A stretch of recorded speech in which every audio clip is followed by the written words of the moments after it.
Hi, it's Carol Salter here to do a podcast of another piece of my work. We're trying a new technique today, so please bear with me if things look a little bit different. So the piece I'm reading today is my entry into the Faversham News. It was during COVID. I'd entered poetry competitions before and not got anywhere. I'd only ever entered one other writing competition and hadn't come anywhere, so I didn't expect to come anywhere with this entry either. And the entry is quite a depressing piece of writing, so I had no hope, and by chance I happened to look on the website and was blown away to find out I'd won it. It was a bit of a shock. So I'm going to read it to you now. I've got permission from the Faversham to record my work, and I hope you find it interesting. Life after coronavirus. I wrapped my scarf tighter around my mouth and nose. I wasn't taking any chances, no matter what those in authority said. It was cold. A biting, glacial iciness that had my fingertips throbbing inside my thin woolly gloves. If I stayed much longer, they'd start to go numb. I kept stamping my feet to stop the same sensation happening to my toes. I was beginning to regret leaving the warmth of my home to meet a perfect stranger. Was I that desperate? In these troubled times, it seemed I was. I couldn't remember a time when the weather had been so extreme before COVID. We suffered tornadoes, snowstorms, even mild earthquakes in the once temperate England. The sun, a fleeting image on the retinas, was absent most of the best days. The seas had risen before the sun left us, flooding vast areas of the countryside. The distance between us and the continent had expanded, which some said wasn't a bad thing. More houses perched on the edge of cliffs had tumbled over the brink. The road and rail network floundered, cynics muttering, "No change there." I huffed in irritation. There was no sign of the person arriving. With the bitterly cold wind blowing straight in my face, I contemplated leaving for home. Not the loving family home where I grew up and lived with my parents. They were long gone. I knew I'd outlive my parents. I didn't expect both to pass before one of them became a grandparent. Now that would never happen. A chasm existed in my heart where their love died. I tried not to dwell on it. Millions like me in their early 20s had lost parents, but some days it was so hard. On those days, I wanted to stay in bed and weep until the emptiness that was my life was as numb as my fingers were fast becoming. Radical changes in society occurred following COVID too. Families weren't the norm anymore. The global government advised it was too risky having different ages together with dissimilar immunity levels. Babies were removed at birth, sent to isolated establishments to prevent them becoming tainted. They would be vaccinated at 2 years old, the earliest date their developing bodies could cope with the harsh vaccine. Even so, there was a 30% mortality rate. They were our future. State media drummed into us, without their survival, Homo sapiens would be extinct. The first removals had been heartrending to watch. News stations revealed infants torn from distressed mothers, only minutes old. That was until all media was prohibited from broadcasting the separation procedure. The elderly were treated much the same. Anyone over 70, still alive, was sent to live in care facilities whether they wanted to or not. Their assets sold. They were a huge COVID risk. Early days of the pandemic had shown how ill-prepared care systems suffered. its residents dying in swathes. Staff in these places and hospitals lived on site since then, a condition of their employment. Life was bleak, a necessity in a world where over half the population had been wiped out in the colossal second wave of infection. Then China fell out with India. The result led to countries taking sides, their safety precautions falling like dominoes. Nuclear meltdown was inevitable. People existed in commune-type shared accommodation since the war, pooling income and bills. It was a forlorn existence. I probably wasn't alone wishing I'd joined my relatives in the grave. Not the grave was what they got. Communal cremations were performed nationwide, funerals an obsolete activity of a reckless era. My parents? Likely part of some vast pile of ash fertilising farm soil somewhere in Kent. The sky was clear of ash clouds this evening, which in part explained the freezing subarctic temperature. The scientists warned that a second ice age would materialise after the bombs were dropped. Guessing my rendezvous wasn't coming, I turned in the direction of my digs, waving my arms to increase the circulation to my fingers. I considered sprinting, but there was black ice underfoot. Plus, I didn't want anyone thinking I was fleeing a crime. Vigilantes with guns were common, acting on impulse rather than facts. "Stop! Stop!" The breathless call came behind me from down the street. Half of me wanted to run to escape whatever person was hailing me. I didn't run. Instead, I turned to face them, remembering I'd agreed to meet someone and this could be them. "I almost missed you, sorry," the man wheezed, bending forward. He placed both palms on his thighs while he recovered his breath. He was my age. His long chocolate-coloured hair currently hung down, covering his reddened face. Everyone kept their hair long for added insulation these days. It wasn't much, but it kept your neck warm on cold days such as this. Chocolate. I remembered the taste, smooth and comforting, a luxury from my childhood long gone. Food was made to eat, to survive, not for pleasure. That was deemed decadent, hence obsolete. I sighed at the memory, and he looked up, catching my gaze. His eyes were what had appealed to me, made me agree to meet. They were a startling, vivid blue, holding just a hint of promise and something indefinable, that maybe life could be more than just survival. We'd been communicating online for a few weeks. I worked in food production, the main industry for every country. He worked in textile manufacturing.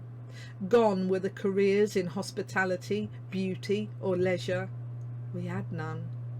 Nothing filled our lives in this disinfected, lonely world, except Contact. Contact was the state-run dating agency. It allowed individuals to begin liaisons. Government officials supervised the sites, intervening as it felt necessary. If you spent too long talking online, they shut you down. 4 weeks was the limit. 4 weeks to find that one person with who you felt an attraction. 4 weeks to decide whether you wanted to meet, mate, and fall pregnant with their child.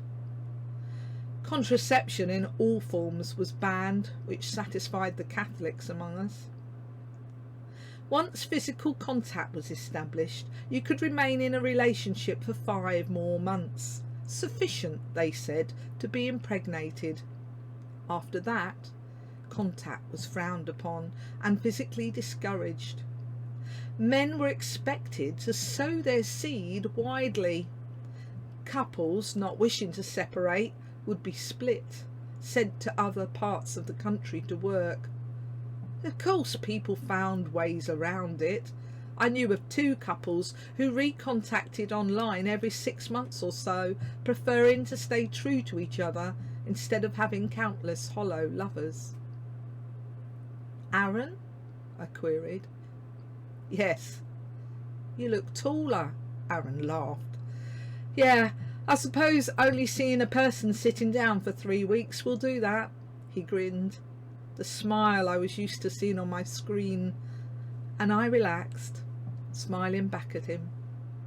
Shall we go? He asked, holding out his hand for me to take. I nodded, not wanting to admit we'd only met up for one purpose. I didn't want to think how many times he'd taken somebody else's hand. He saw my gaze. You're my first, he stated quietly, guessing my hesitation. No one has inspired me the way you do. I smiled in reflex for a second time. No one smiles the way you do either. It was over quicker than it began. My pregnancy within 2 weeks was all the confirmation the authority needed. Our online contact sessions were terminated a week later. Aaron managed to let me know he was being shipped off. Our brief time together was fun. He taught me many things, but not what to do when your heart feels like someone has taken a hammer to it. My heart had taken enough punishment. I wasn't sure how much I could bear. Each day I struggled to rise, to dress, to eat, feeling the negativity pressing down on me like some gigantic hand pushing me bodily into the concrete. I dreaded giving birth, knowing the remaining portion of my flailed heart would be torn asunder as the infant I delivered was removed. I'd considered trying to escape. I wasn't the first. Rumours abound on the dangers and consequences to women in my position, death being a milder punishment. I continued working on the food production line, sorting and packaging vegetables and fruit, rarely excluding an item. Food was food regardless of its appearance. Everything was used. Land waste sites, a thing of the past. Every item was picked over, sorted and recycled. I longed for my life before COVID, before the bombs. We were told we were fortunate. Some countries didn't exist anymore. The priority was to rebuild our population, but my failing heart kept telling me there had to be more. I was plodding home one frosty evening, my back aching from standing pregnant for 9 hours, when I saw him. His river of chocolate-coloured hair unmistakable. Aaron was running after a woman on the opposite pavement. I stood, shocked by the scene unravelling before me. "Stop, stop!" he called to the woman about to turn away. My mouth dropped open and my heart shredded as he continued. "I almost missed you. Sorry." It appeared rogues existed in this new world as much as the old. I shouldn't be angry. It was expected that people would take numerous lovers. I was 6 months along, and I didn't believe his heart had healed so quickly. Mine hadn't. Was I only a dalliance? His lines down pat to attract and amuse? Would he break her heart? I wondered. My decision was made a day later, when a flyer was shoved through our door. It fluttered onto the carpet and lay there, the black words shouting up at me. "There's another way," in bold font. I glanced about to check if my housemates were present. The hall was empty and no sound came from the lounge. I stared down at the phrase. Had it been put there just for me? Or was this a neighbourhood mail shot by some discontented faction? My hand reached down and swiped the paper off the floor. "What was that?" a female voice called from the lounge. Someone was home. I never learnt their names. It was easier that way. No names, no connections, no pain when they moved on, which folk did often. Just the wind rattling in the letterbox," I called back, hoping my voice was steady. I rammed the crumpled paper into the left side of my bra and waddled into the room. The woman looked up at me. Could she sense my lie? I never lied. That wasn't strictly true. I'd lied to my mum after I used her lipstick one evening to go out with friends. The memory brought sharp tears to my eyes. My housemate, thinking my emotions were all over the place because of my pregnancy, advised me to go and get some rest. People never hugged anymore. I checked the time as I left my room later that night. I was wearing almost everything I owned, which wasn't much. The rest of my belongings filled one small suitcase, but was sitting inside a large carrier bag to look less obvious that I was fleeing. I'd read the reverse side of the paper. It contained a date, tomorrow, a time, 3 a.m, and a location, a boat berth number in the docks. What I was doing was insane. But I was going insane already. More craziness didn't seem an issue. I pulled the front door shut quietly behind me. COVID might have killed my parents. Bombs might have destroyed half the globe following it. But I'll be damned if they were going to take my baby, their grandchild. I smiled, patting my rotund belly, my heart swelling as my baby responded. As one, we headed off in the direction of the docks and freedom. There you go. I didn't expect to get quite as emotional while I was reading it. Interesting. If you've enjoyed it, let me know. And I'll see you again next time. Goodbye.